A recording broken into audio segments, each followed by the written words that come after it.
So we're going to move on, and we're going to get to our... Shadow Sorcerer. Yeah, insert dim lights and...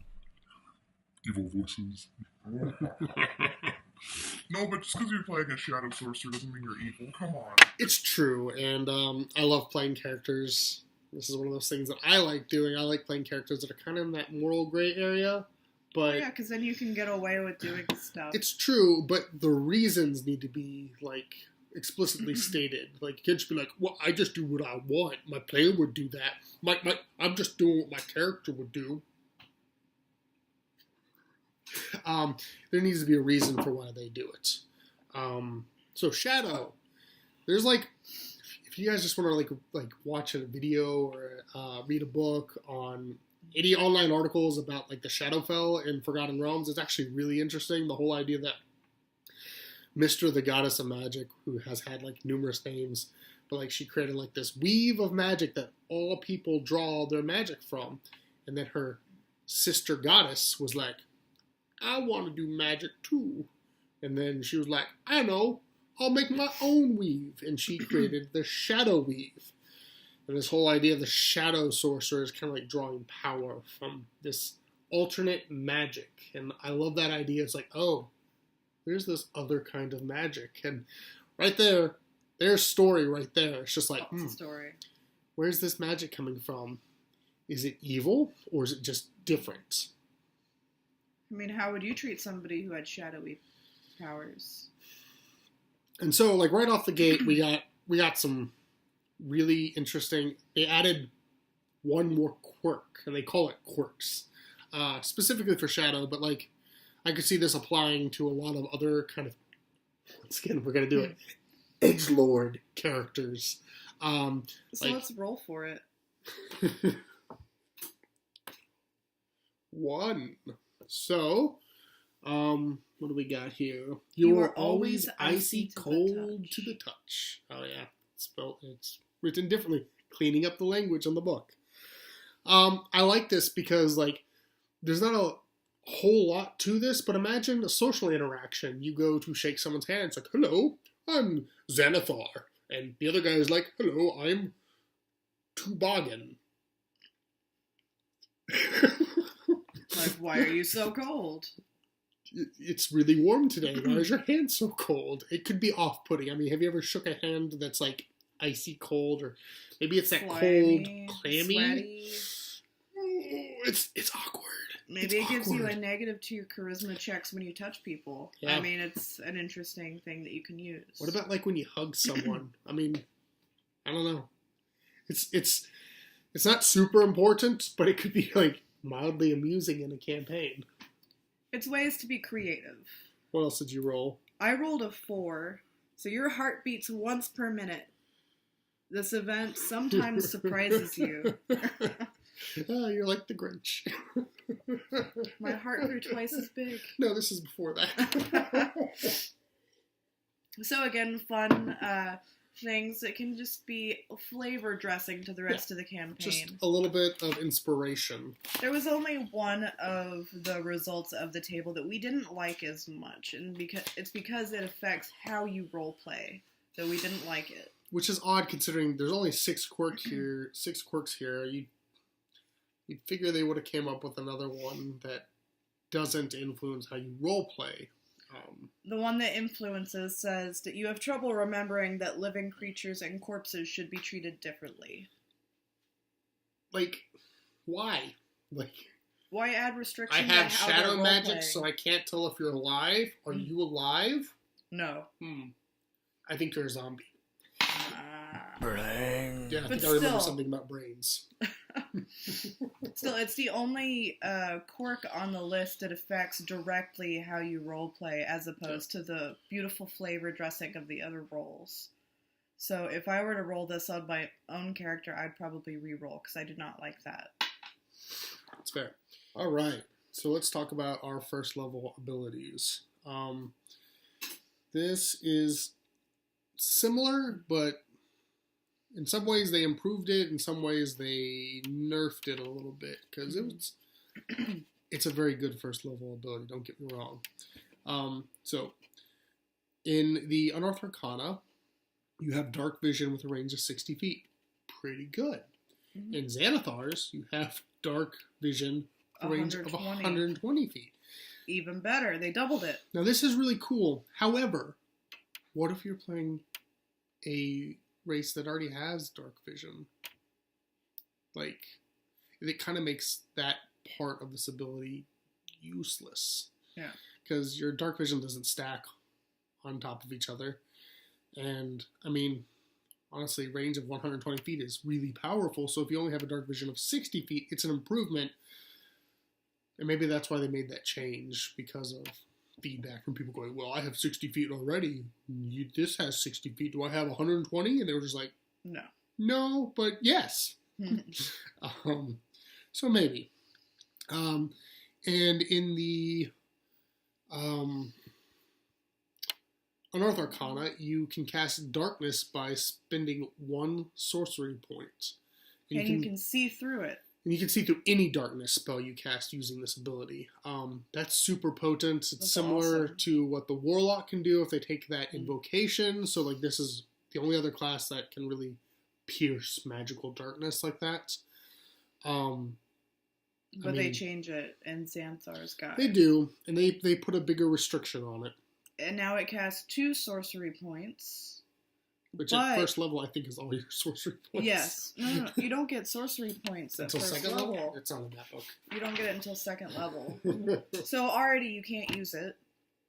And then, but you can expel a spell slot instead. However, if you cast it with a spell slot, you can't see through the darkness. But if you cast it with sorcery points, you can. This feels like unnecessary rule adding. Maybe they should have put this at another, like, tier. Like, Yeah. doesn't make sense for your first level ability when you're going to put these restrictions on it. Be like, you got to use 2 sorcery points, and I don't know if you have sorcery points or not.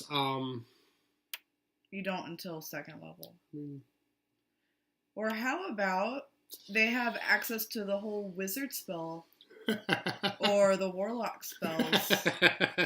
I mean, think about it. If Divine Soul gets so many spells, why don't the Shadow people get more spells too? Why aren't, when you hit, you can just be like, I use my reaction to roll 2 d4s and deflect that damage down With shadows. with shadows.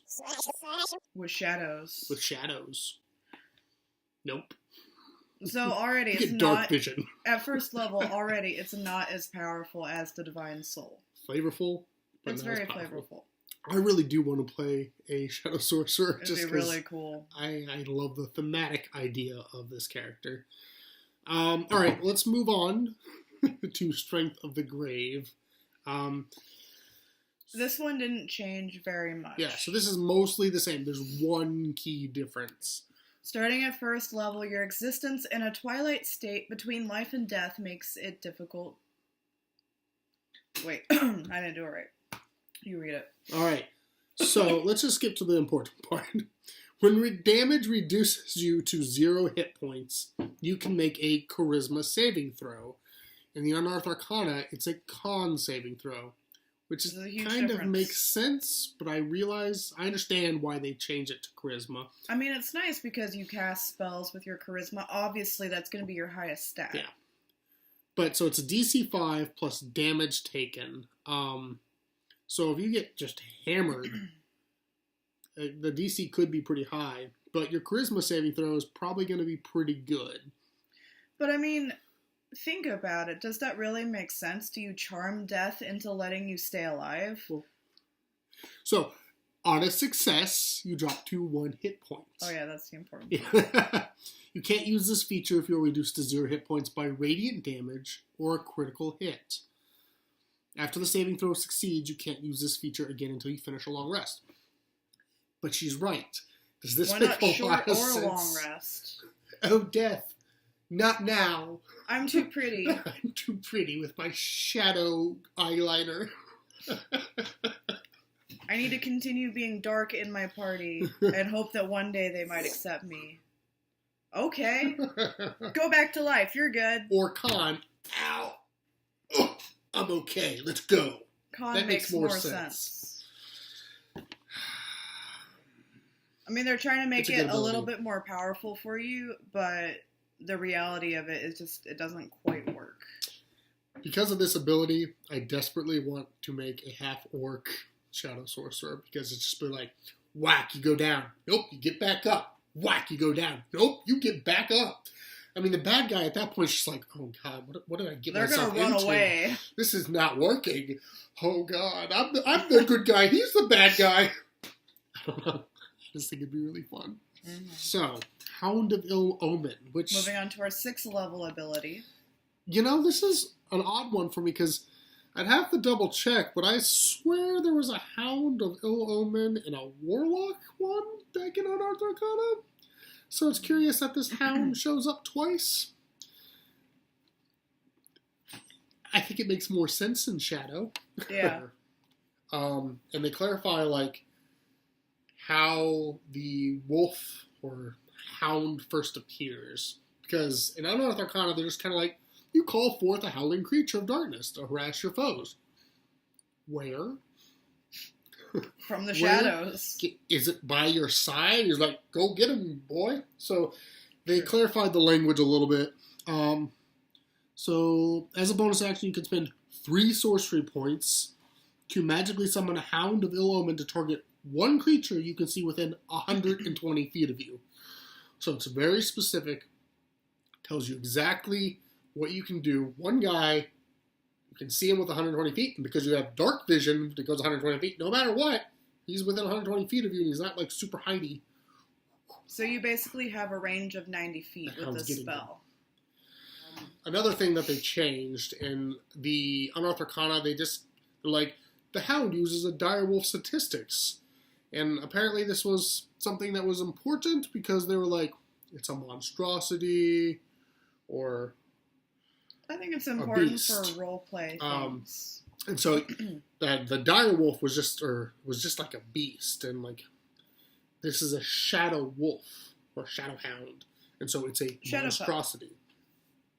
I guess that's important for some kind of reason. Well, think about it. It makes more sense if it's a monstrosity because it's not an organic material, living component. You can't probably... Maybe, I guess you could heal a monster. I don't know. I don't know how healing would work with this.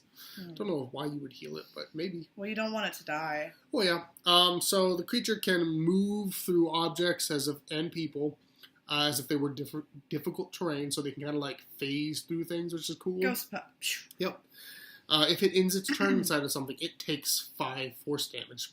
I'm a little unclear. Does the other thing also take 5 force damage? You'd think being shunted into something, they would feel that too.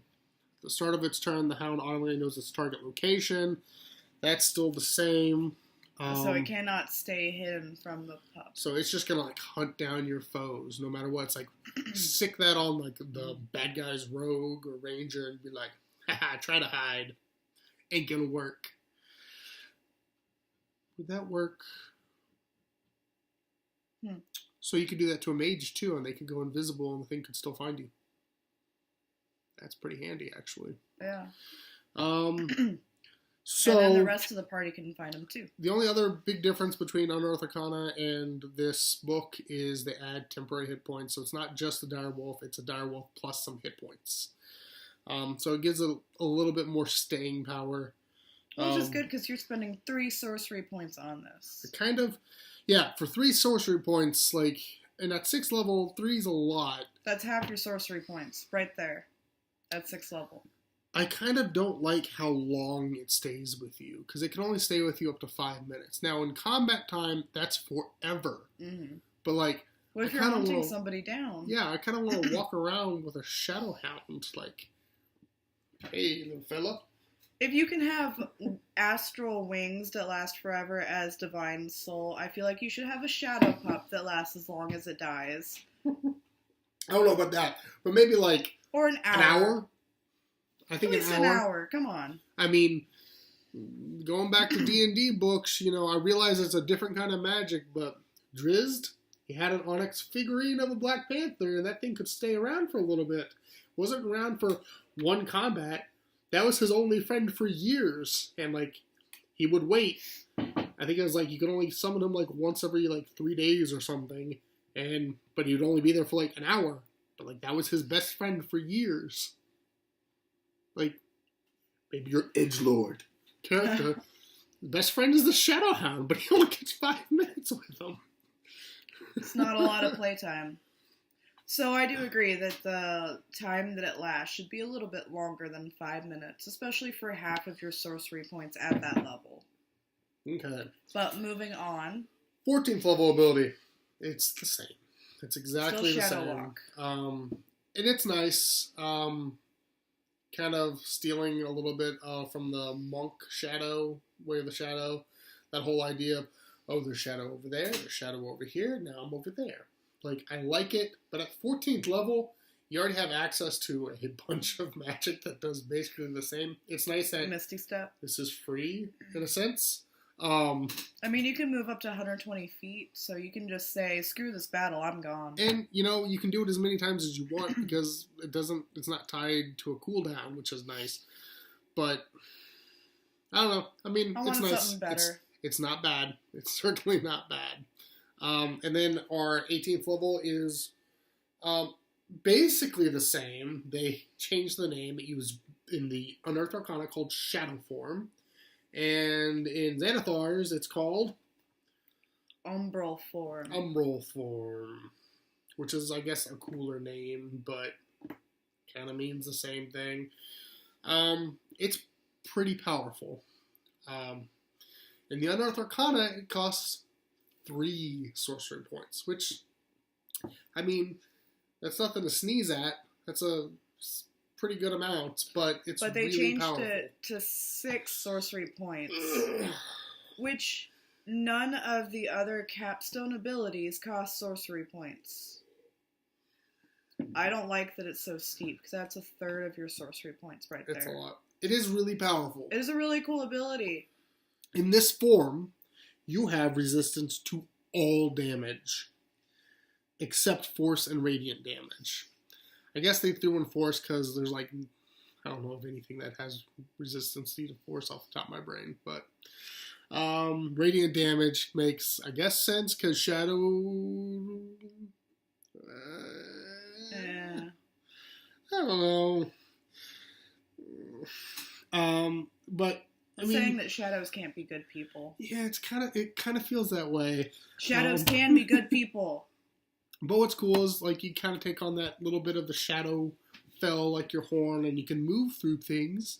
And as long as you don't end your turn in them, then you're good. You don't take damage. Of course, at level 18, you take 5 force damage, which, I mean, you're a sorcerer. You don't have a ton of hit points, but 5 at level 18, it's not something I'm going to, like, be sweating.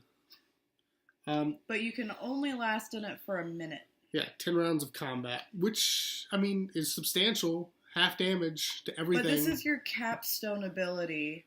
They've already limited it by saying how many sorcery points you need to spend on it, and now it's only a minute. So I feel like they nerfed this one just a little too much. I mean, maybe 3 they felt was too little, but 6 seems like a real drastic up jump. If it's 6 sorcery points, let it last for 5 minutes. I don't know, I feel like they could have played with it a little bit more and fine-tuned it just a bit more, especially considering how powerful Divine Soul was. Yeah, Divine Soul's Unearthly Recovery. Just, it's a bunch of hit points, but then again, I mean, that isn't tied to a sorcery point. That's why we feel that that ability is so powerful. Umbral Form is tied to 6 sorcery points. That's what makes a sorcerer special, is their sorcery points. It allows them to do things with magic that no other class can do, and now they can't do it because they've been pumping their points into Umbral. I mean, they still have some, but like... And then it only lasts for a minute. So if you're in a huge fight, which you probably are at 18th level, then only 10 rounds of this combat are you able to be resistant to these damages. It doesn't say it's limited to a short or long rest. You could conceivably keep on doing it. But so you could maybe do it 3 times. Then you're just like a wizard without a spell book with resistance to damage. Or better yet, have a paladin in your party who will give you resistance to those spell damages and just stay near them. Whatever you can do to help out. I just feel like they nerfed this one just a little bit too much. But I still love the roleplay potential with the Shadow Sorcerer. Yeah, I love the thematic ability of this shadowy guy. Especially with people treating you evil if you're not evil. Yeah, maybe you're just a misunderstood soul with clammy skin. I don't know. Or a rarely beating heart that scares you. Yeah. Oh, sorry. It's just my heart. Fine. Nothing to see here.